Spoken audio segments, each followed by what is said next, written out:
কল্পনায় যেটা আসে না সেই কাজ আপনি করতেছেন, আর আপনি নামাজ পড়েন একে সুদ খেয়ে। না, এই দেশে সুদ নেই। এখানে বহু মানুষের চেহারা দেখে বোঝা যাচ্ছে এরা টাকা ছেড়ে রাখে আর টাকা আসে। 1000 টাকা ছেড়ে রাখে, মাসে মাসে 1100 টাকা করে পায়। কি কথা বলছেন? এটা মায়ের সাথে সুদ খাওয়া, জেনা করার গুনাহ। এই জন্য এই কাজে যারা আছেন টাকা ছেড়ে রাখেন, টাকা আসে। অনেকে বলে আমি লাভ খাই, ইন্টারেস্ট খাই, জিনিস একই। কথা বলে না কেন? ও টয়লেটও যার নাম, গো তার নাম, জিনিস আলাদা। জিনিস তো একই, নাম আলাদা দিলেই হবে। যারা খাচ্ছেন আশা করছি আজকের এই দিন থেকে এটা ছেড়ে দেওয়া লাগবে। কারা কারা ছেড়ে দিতে রাজি আছেন হাত তোলেন তো। তার মানে এলাকায় অনেকে খাচ্ছে। ঠিক আছে বাবা, শাহজালাল সব হালাল না। জেনাইদা জেলা খাচ্ছেন যারা, ছেড়ে দেবেন। ব্যাংকিং ব্যবস্থা বাংলাদেশে যেগুলো আছে, অর্থনীতি, এটা যে ইবাদত অনেকে জানেই না, মনে করে এ দুনিয়ার কাজ না। সোনালী, চৈতালি, এই যে সমস্ত ব্যাংকগুলো আছে না, সোনালী, রূপালী, অগ্রণী, চৈতালি, এই ব্যাংকের চাইতে ইসলামী ব্যাংকে কারবার করা ইমানের দাবিতে 100 ভাগ স্বচ্ছ। আপনি যদি ওই সমস্ত ব্যাংকে কারবার করেন, বলো ঔষধ এ ঔষধ, এটা কাফেরদের কথা। ওয়াহাল্লাল্লাহুল বাইআ ওয়া হাররামার রিবা, আল্লাহ ব্যবসাকে হালাল করেছে আর সুদকে হারাম করেছে। ওই জামানায় কাফেররা বলতো সুদও যা ও ব্যবসাও তা। এখন অনেকে আজ বিভিন্ন জেনারেল ব্যাংকের সাথে ইসলামী ব্যাংক মিলিয়েছেন। আরে ভাই, এতদিন এই শয়তান, এই জালেমরা 15.5 বছরে ইসলামী ব্যাংকে হাত দিয়ে ওরা 75,000 কোটি টাকা আত্মসাৎ করেছে। ইসলামপন্থী এদেশের জনগণের ঘাম ঝরানো টাকাগুলো এই ব্যাংকটা প্রতিষ্ঠিত হয়েছিল। এদেশের শরিয়া ব্যাংক আছে, শরিয়া বোর্ড আছে এই ব্যাংকের জন্য। গোনা যদি হয় তাদের হবে, আপনার অসুবিধা নেই। নবীজি 13 বছর মক্কায় নামাজ পড়েছিলেন, কাবা শরীফে, না পড়েননি? আর 10 বছর পড়েছিলেন কোথায়? মদিনায়। বলেন, এই যে 13 বছর তিনি নামাজ পড়লেন মক্কায়, ওই সময় কাবা শরীফের ভেতরে মূর্তি ছিল না? কয়টা? 360টা। কয়টা? কি মনে হয় আপনার বলেন? 360টা মূর্তি সামনে নিয়ে নবীজি নামাজ পড়লেন, ওনার নামাজ হয়েছে? এ বলছে না, এ বলছে হ্যাঁ। কি বলেন, আপনার কি মনে হয় ওনার নামাজ হয়েছে না হয়নি? কেন হয়ে গেল নামাজ? কারণ উনি অপারগ ছিলেন। এই 13 বছরে একটা মূর্তিও সরানোর ক্ষমতা ওনার। বলেন বলেন, যখন ক্ষমতা পেয়েছেন মদিনার প্রেসিডেন্ট হয়ে, একটা মূর্তি ছিল? আর সবগুলো দিয়ে আলীকে দিয়ে ভাঙিয়েছেন, নিজে ভেঙে ভেঙে ফেলে দিয়েছেন। যে যতদিন পর্যন্ত দেশে যাকাত ভিত্তিক অর্থনীতি কায়েম না হবে, ততদিন আপনি ইসলামী ব্যাংকে নির্দ্বিধায় কাজ করেন, কোনো গোনা নেই। গোনা হলে ওদের হবে। শরীয়তের কিছু নিয়ম নীতি, ইসলামিক অর্থনীতির যেগুলো মেইনি অন্তত চলছে, তারা চেষ্টা চালাচ্ছে। 100 ভাগ সম্ভব না, কারণ যতদিন রাষ্ট্রে যাকাত কায়েম না হবে রাষ্ট্রীয়ভাবে, ততদিন এদেশে যদি ফেরেশতাও ব্যাংক চালায়, তারও সুদ খাওয়া লাগবে। এই জন্য যতদিন কায়েম না হয়, নবীজি যেমন রাষ্ট্রপতি যতদিন না হয়েছেন, ততদিন মূর্তির সামনে নিয়েই, বলেন না কেন, মূর্তির সামনে নিয়েই আমরা যতদিন ইসলাম কায়েম করতে না পারি, ততদিন পর্যন্ত কাজ কারবার করলে ইসলামী ব্যাংকে করবেন। এদের মোশারাকার সিস্টেম আছে, মোদারাবা আছে, মোরাবাহা আছে, বায়ে সালাম আছে, বায়ে মুআজ্জাল আছে, বায়ে ইস্তেসনা আছে, বায়ে ওয়াহেদা আছে, অনেকগুলো নিয়ম নীতি আছে, আবার প্রকার ভেদ আছে। নবীজি নিজে মোদারাবা করেছিলেন খাদিজাতুল কুবরার সাথে। খাদিজা টাকা দিয়েছে, নবীজি শ্রম দিয়েছে। কথা বলছেন এখন? জিজ্ঞাসা করেন যারা আলেম আছে, খাদিজা অর্থ দিয়েছিলেন, নবীজি শ্রম দিয়েছিলেন। ব্যবসা করেন উনি, এটার নামই তো মোদারাবা। ইসলামী ব্যাংক এইটা করে। যদি গোনা হয় এরপরে ওনাদের হবে, আপনার চিন্তা নেই। এরপরেও যারা সুদ খাচ্ছে, আপনি বললেন যে আমি ছেড়ে দেব, কয়েকদিন পরে কিন্তু আমি আবার আসতেছি। এই যে ঝেনাইদা কি দারুস সালাম নাকি মাদ্রাসা, ওটা হয় আপনাদের, ওটার নাম কি? রিয়াজুল জান্নায় আসবো সামনে মাসে। এটা ডিসেম্বর জানুয়ারির হয়তো 13 তারিখ মনে হয়। ওই জায়গায় কথা বলবো ইনশাল্লাহ ওই দিন অর্থনীতির উপরে। আজকে আমার সাবজেক্টটা আলাদা। আমার আজকের বিষয় হচ্ছে গুনাহের কারণে আল্লাহ শাস্তি নাজিল করেন। কি কি ধরনের শাস্তি আসে কোন গুনায়, আমরা ওগুলো জানার পরে ছেড়ে দেব ইনশাআল্লাহ। কি থাকবেন না? তাহলে যারা সুদ খেয়ে আনন্দ করছেন এরা মায়ের সাথে জেনা করছেন। আর বড় গুনাহ কি? আল্লাহ রাসূলের সাথে যুদ্ধ করা। এইটা করে অনেকে আনন্দে আছেন। অনেক মানুষ দেখা যায় তারা এতিমের মাল আত্মসাৎ করে আনন্দে আছে। আল্লাহ পাক বলেন, ইন্নাল্লাযীনা ইয়াকুলুনা আমওয়ালাল ইয়াতামা যুলমান ইন্নামা ইয়াকুলুনা ফি বুতুনিহিম নারা ওয়া সায়াসলাউনা সাঈরা। জোরে বলেন আল্লাহু আকবার।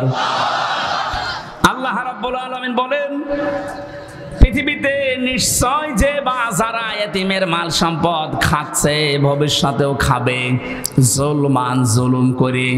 এখানে জুলমান শব্দের অনেকগুলো ব্যাখ্যা লেখা আছে।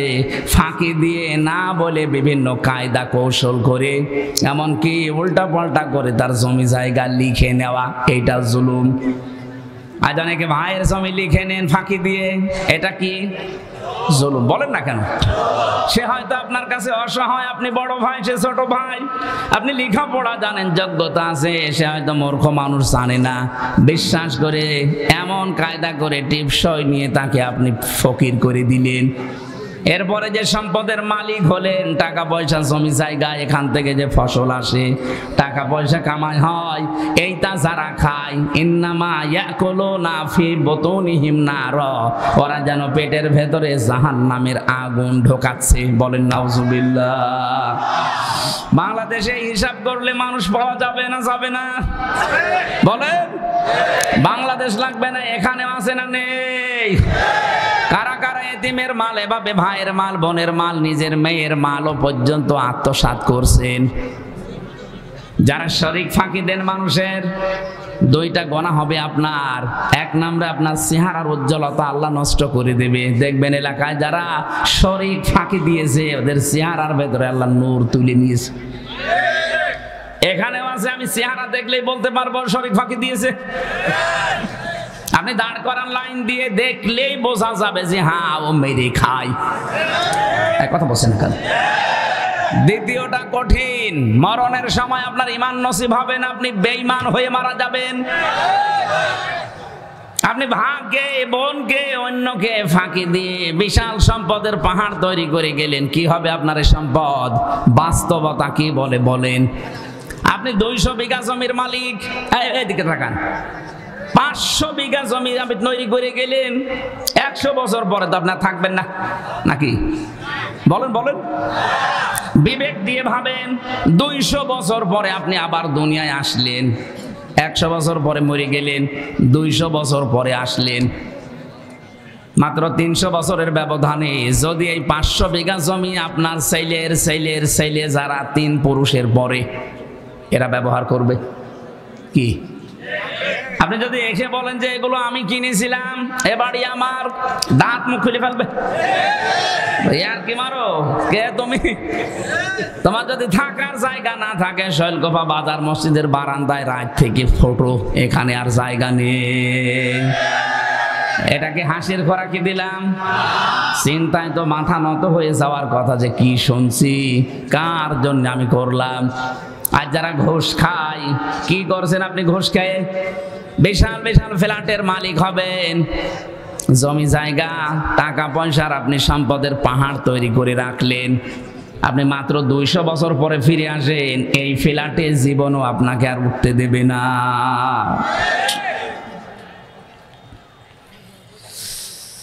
আল্লাহ রাব্বুল আলামিন বলেন, আমাল হায়াতুদ দুনিয়া ইল্লা মাতাউল গুরুর। হে নবী, পৃথিবীর জমিনটাই কিন্তু এরকম একটা ধোঁকা। এটা কি? আমি আমার বাবার সাথে ভালো ব্যবহার করি আমার আখিরাত ভালো হওয়ার জন্য। কথা বলেন না কেন? আমি আমার বাবাকে যদি ছেড়ে দেই আমার আখেরাত ভালো হওয়ার জন্যে, আর দেখে যদি উনি আল্লাহ রাসূলকে মানে না, এরকম বাবাকে আমিও মানি না। আমি আমার মায়ের সাথে ভালো ব্যবহার করি আমার নিজের জন্যে, আমার আখেরাত তৈরি করার জন্যে। মাকেও যদি ছেড়ে দেওয়া লাগে, যদি দেখি না এও আল্লাহ রাসূলের বিরুদ্ধে অবস্থান নিয়েছে, ভালো ব্যবহার করব, কিন্তু মন থেকে মেনে নেওয়া সম্ভব না। এই কথা বলেন না কেন? আমি এই যে দাঁড়িয়েওয়ালা আশরাফ ভাইকে ভালোবাসি, এটা আল্লাহর জন্যে। যদি দেখি না ওনার কর্মকাণ্ড ইসলামের বিরুদ্ধে, ওনার ঘৃণা করতে আমার 1 সেকেন্ড সময় লাগবে না। নবীজি বলেন, মানা হাব্বা লিল্লাহ ওয়া আবগাদা লিল্লাহ ওয়া আতা লিল্লাহ ওয়া মানা লিল্লাহ ফাকাদ ইসতাকমালাল ঈমান। কাউকে যদি ভালোবাসো আল্লাহর জন্য বাসবা, কিছু বেশি বেশি পাওয়ার জন্য তাকে দান করবা না, যে এই লোকটাকে কিছু যদি দেই পরবর্তীতে এর চাইতে বড় জিনিস পাওয়া যাবে, এরকম ধান্দা নেই অনেকের। এক কথা বলেন না কেন? এই ধান্দায় বেশি পাওয়ার নিয়েতে কাউকে কিছু দিবা না। কিছু দিলে কার জন্যে? আরো জোরে। কাউকে যদি নিষেধ করো যে দেব না, তাও আল্লাহর জন্যে। কারো উপর যদি রাগ করো, তাও আল্লাহর জন্যে। কাউকে যদি ভালোবাসো, তাও আল্লাহর জন্যে। 4টা কাজ আছে হাদিসে। নবীজি বলেন, যারা দুনিয়ায় 4টা করতে পারবে, ফাকাদ ইসতাকমালাল ঈমান, সে যেন তার ঈমানকে পরিপূর্ণ করে নিল। জোরে বলেন সুবহানাল্লাহ। আল্লাহ পাক বলেন, কিয়ামতের ময়দানে যখন এই মানুষটাই উঠবে আমার সামনে, যে 500 বিঘা জমি বানিয়েছে, 10টা ফ্ল্যাট বানিয়েছে, এই লোকটা কি বলবে জানেন? ইয়াউমা তাআতি কুল্লু নাফসিন তুজাদিলু আন নাফসিহা। শব্দের দিকে খেয়াল করেন। আল্লাহ মনে হচ্ছে আমার নাম ধরে বলছে, কুল্লু নাফসিন, প্রতিটি ব্যক্তি। আশরাফ হতে পারে, হামজা হতে পারে, আরজান হতে পারে, ওয়াহাব হতে পারে, প্রতিটি মানুষকে আল্লাহ যেন আলাদা আলাদা আলাদা করে ডাক দিয়েছেন। ইয়াউমা তাআতি কুল্লু নাফসিন, প্রতিটি ব্যক্তি কিয়ামতের দিন তুজাদিলু আন নাফসিহা, নিজের পক্ষে যুক্তি তর্ক প্রমাণ হাজির করবে আল্লাহর সাথে ঝগড়া করার জন্য। আল্লাহর কাছ থেকে বাঁচার জন্য যুক্তি প্রমাণ রেডি করবে, যে আমি এই কারণে বলেছিলাম, আমি নামাজ পড়তে পারি না আমার সন্তানের কারণে, কারণ তাকে সুখে রাখতে গিয়ে আমি সারা দিন মাঠে কাজ করেছি, সেজদা দেওয়ার সময় পাইনি। এটা যুক্তি। আপনার আর কয়টা ছেলে মেয়ে? হযরত ইয়াকুব নবীর দিকে তাকান, তার 12টা সন্তান ছিল। কয়টা বলেন? শুধু ছেলেই ছিল তার 12টা। তো এতগুলো সন্তানের কারণে কোনোদিন আল্লাহর বিধান থেকে তাকে তো টলাতে পারেনি। আপনি 2টা 5টা ছেলে মেয়ের কারণে আল্লাহর বিধান বাদ দিয়ে দিন, যুক্তি প্রমাণ করবেন, আল্লাহর কাছে খাড়া করবেন।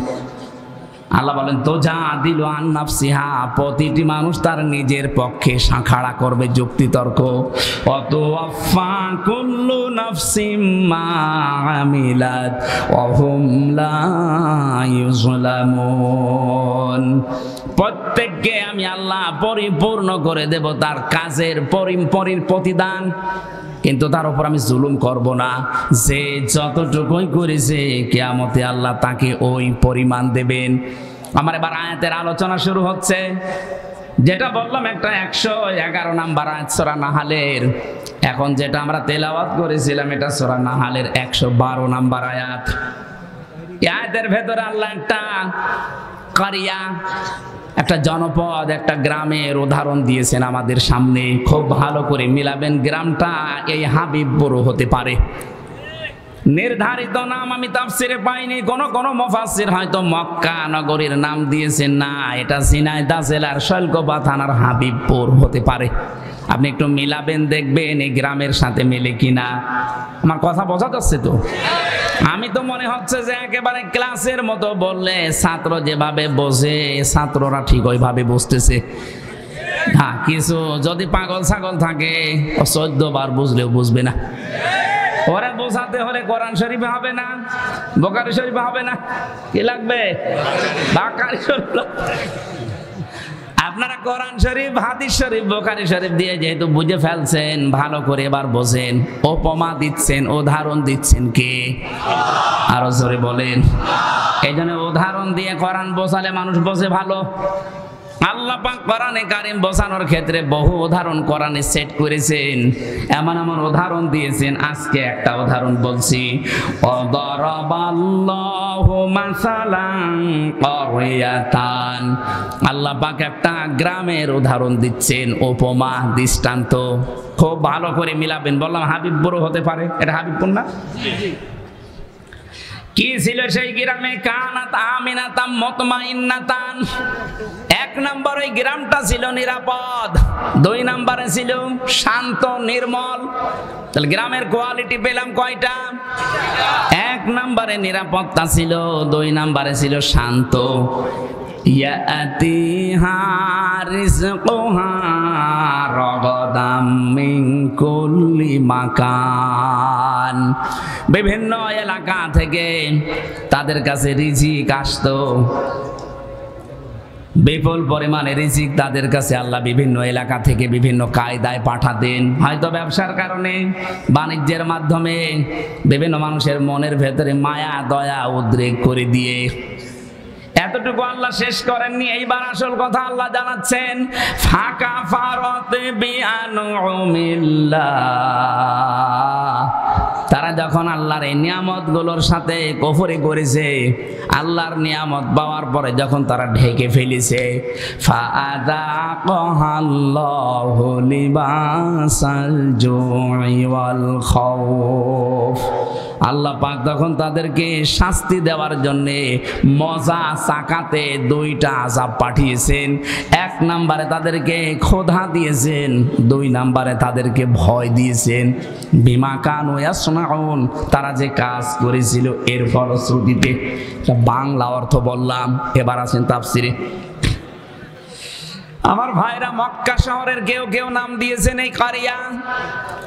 এই কারিয়া, এই গ্রামের নাম কেউ কেউ মক্কা দিয়েছেন। এই জায়গাটা পুরা আরব জাহানের ভেতরে তখন এমন শান্ত নিরাপত্তার চাদর ছিল কাবা শরীফ থাকার কারণে।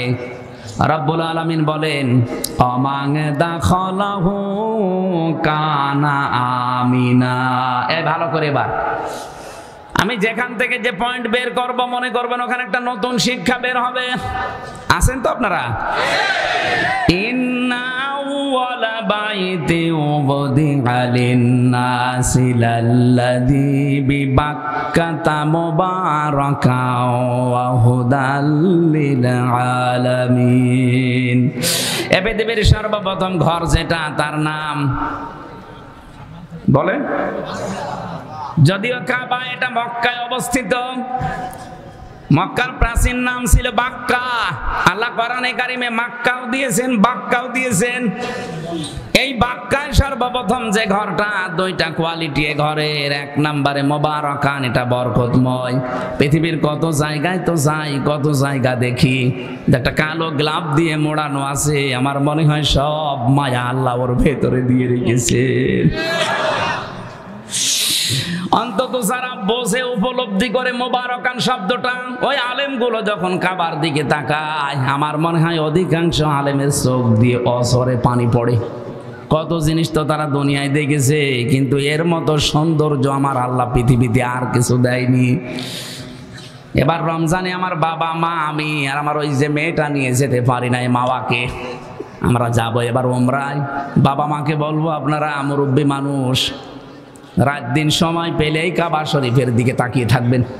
পৃথিবীর একটাই জায়গা যেখানে তাকিয়ে থাকলেই গুনাহ মাফ হয়ে যায়।